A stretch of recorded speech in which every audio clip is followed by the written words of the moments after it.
Dobrý deň, vážení športoví priatelia. Dnes sa presvedčíme, že aj na Facebooku sa dajú nájsť seriózne hry. Vyberieme si profihernú klávesnicu a samozrejme nebudú chýbať ani obľúbené lacné hry. Najskôr sa ale poďme pozrieť na asi najväčšiu pecku tohto roka.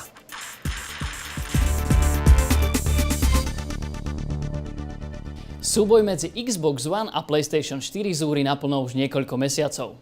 Jednoznačný víťaz sa na základe technických parametrov určiť nedá. Rozhodnú teda hry ponúkané exkluzívne na jednu z konzol. Firma Electronic Arts sa rozhodla misku váh nakloniť na stranu Xboxu a PC svojím megahitom na poli akčných hier titulom Titanfall.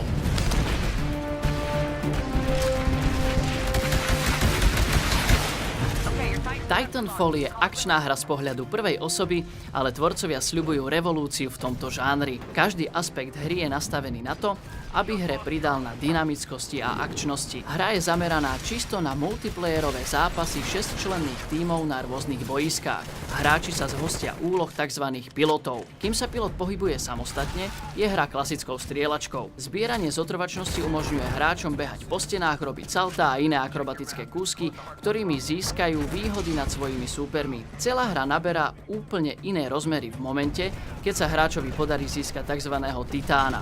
Tu sa hra razom mení zo strieľačky na akčný simulátor bojových strojov.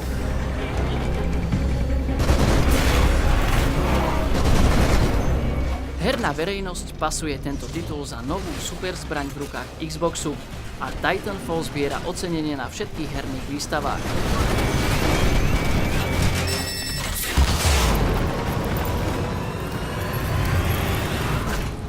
Hry na Facebooku sa tešia gigantickej popularite.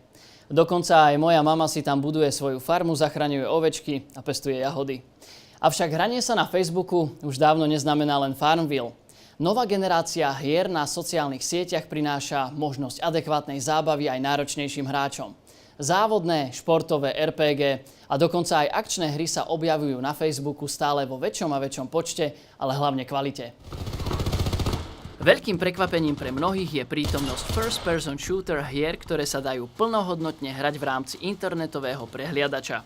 Zástupcami sú napríklad facebookové tituly Contract Wars a Shadowgun Dead Zone. Už na prvý pohľad je jasné, že tieto hry sú cielené na serióznych hráčov a myslia to naozaj vážne. Ak vás predsa len zaujíma niečo oddychovejšie, milé, ale zároveň taktické, určite stojí za zmienku Dragon City.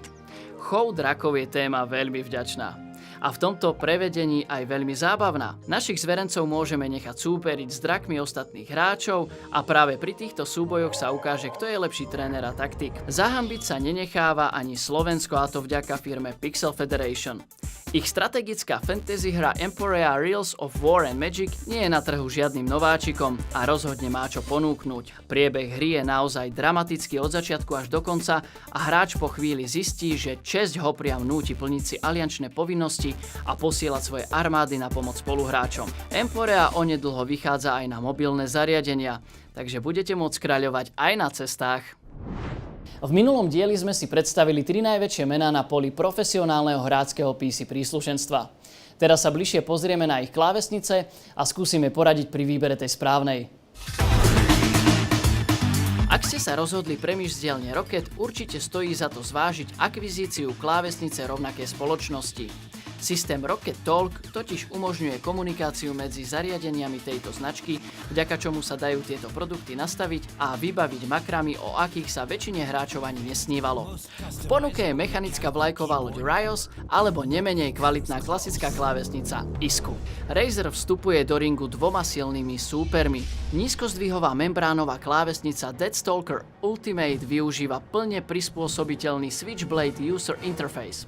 Ide o dotykový LCD displej na pravej strane klávesnice, ktorý vie plniť naozaj akúkoľvek úlohu, či už funkčnú ako napríklad obyčajný numpad, alebo informatívnu v podobe hernej minimapy. No a pre tých, ktorí vsádzajú na pocit mechanickej klávesnice, je tu Black Widow aj so svojím nezameniteľným strojovým zvukom stláčania kláves.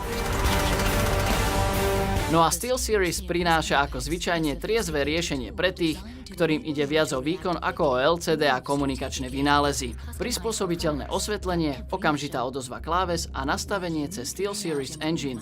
Čo viac si hráč môže želať? Hry z dnešnej rubriky titulov pod 10 eur sú síce lacné, ale spája ich ešte niečo. Náročnosť, ktorá je ozajstnou výzvou. Dúfam ale, že vás to neodradí, pretože ide naozaj o zábavné kúsky. Limbo je hra, ktorá vás svojou atmosférou vtiahne natoľko, že jej náročnosť vás nebude frustrovať, ale motivovať. Ide o tzv. Platformer, čiže skákačku. Odohráva sa v temnom svete, v rámci ktorého sa vystriedajú všetky možné prostredia od džungle až po industriálne veľkomesto. Hlavný hrdina sa prediera týmito prostrediami s cieľom nájsť svoju stratenú sestru. Hra je veľmi emotívna, k čomu prispieva aj čierno-biele ladenie grafiky. Rozhodne ide o silný herný zážitok, ktorý za 9,99 na Steame určite stojí. Steam Marines je hra taktiež ponurá a náročná, avšak herný princíp je z iného súdka. Dostávame sa do role veliteľa štvorčlenného komanda, ktoré práve zistilo, že ich vesmírna loď bola obsadená nepriateľskými robotmi.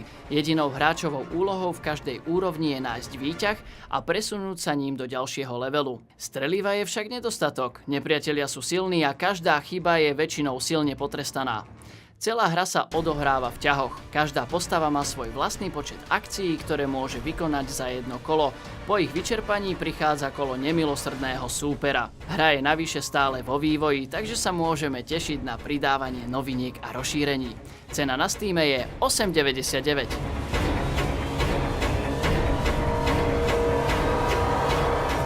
Pre dnešok je to všetko. O 2 týždne sme tu zas. Medzičasom sledujte náš Twitter a Facebook. Aj tam prinášame množstvo noviniek a zaujímavostí každý deň. Do skorého videnia!